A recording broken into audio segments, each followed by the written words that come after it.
ishatana dolodo subrededo eyakush minu ifiziki zamagadas eregragagagagagagagagagagagagadash rotogondo rondo kobaba sita kalito ekomo libriti zuzu shada gadada subrededo eyakush minu ifiziki zamagadas eregragagagagagagagagagagagagagagagadash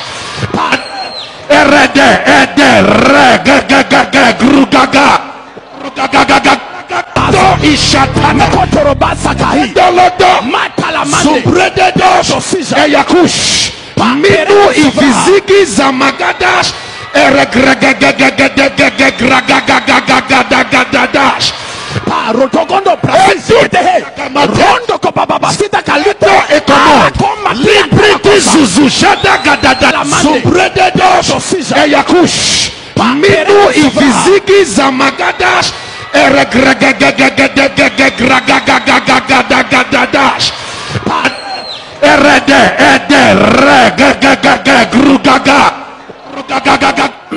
Le parler en langue que vous voyez dans les assemblées, ceux qui vous disent que si vous ne parlez pas en langue, vous ne pouvez pas être sauvé, ce sont des barlivènes, c'est du mensonge pur et simple, c'est de la folie totale. Deutéronome 28, 28, le Seigneur Dieu te frappera de délit, d'aveuglement, de garement, d'esprit, d'être tâtonné en plein jour. Le parler en langue, le charabia, le shababalagala, n'existe pas. C'est-à-dire, ça veut rien dire, c'est le charabia. C'est le charabia. Le vrai parler en langue biblique, c'est les parler en langue des autres nations. C'est les langues humaines. Mais c'est le Saint-Esprit qui vous donne cette capacité surnaturelle de vous exprimer avec des langues que vous n'avez jamais apprises avec vos cerveaux humains. C'est vrai que quand vous parlez peut-être le russe, vous n'avez jamais appris le russe, vous mettez à parler le russe, c'est pas la puissance de l'Esprit de Dieu, par votre esprit, que vous sortez ça de votre bouche. Mais votre cerveau qui n'a jamais appris le russe reste stérile, inactif. Vous voyez, ça ne veut pas dire que ce sont des langues spirituelles. C'est le Saint-Esprit qui vous donne cette capacité, point barre. Le parler en langue n'existe pas tel que vous imaginez.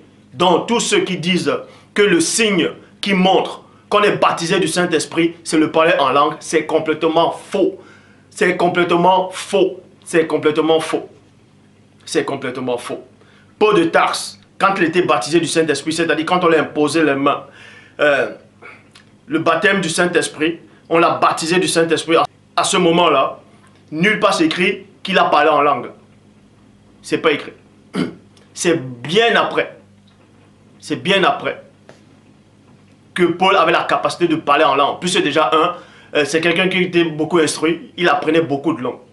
La preuve, quand il s'est mis à parler le grec, le tribunal a dit, mais tu connais le grec? Il était surpris. Mais tu passes cet Égyptien là, tu connais le grec? Et Paul il parlait plusieurs langues. Donc, selon la Bible. Donc, je m'adresse à tous ceux là, qui sont choqués. Quand on vous dit qu'il faut parler en langue, c'est en parlant en langue que vous approchez mieux de Dieu. Ne soyez pas troublés. Ce sont des menteurs qui vous disent ça. Le parler en langue, dans les assemblées, dans les églises, c'est faux. C'est du veut rien dire, c'est le charabia. Tout ça, c'est faux. Le vrai parler en langue, c'est les langues humaines. C'est le vrai parler en langue, c'est les langues humaines.